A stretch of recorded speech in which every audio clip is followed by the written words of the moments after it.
Assalamualaikum warahmatullahi wabarakatuh. Perkenalkan, nama saya Isma Rahimah. Saya perwakilan dari kelas 12 MIPA 5. Saya di sini akan membawakan salah satu puisi. Selamat menyaksikan. Prajurit jaga malam, Khairil Anwar.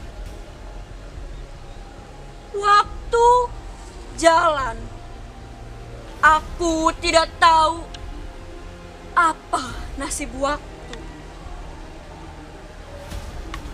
Pemuda-pemuda yang lincah, yang tua-tua keras, bermata tajam. Mimpinya kemerdekaan, bintang-bintangnya kepastian. Ada di sisiku selama menjaga daerah mati ini. Aku suka pada mereka yang berani hidup. Aku suka pada mereka yang masuk menemui malam. Malam yang berwangi mimpi, terlecut debu. Waktu jalan, aku tidak tahu apa nasib waktu.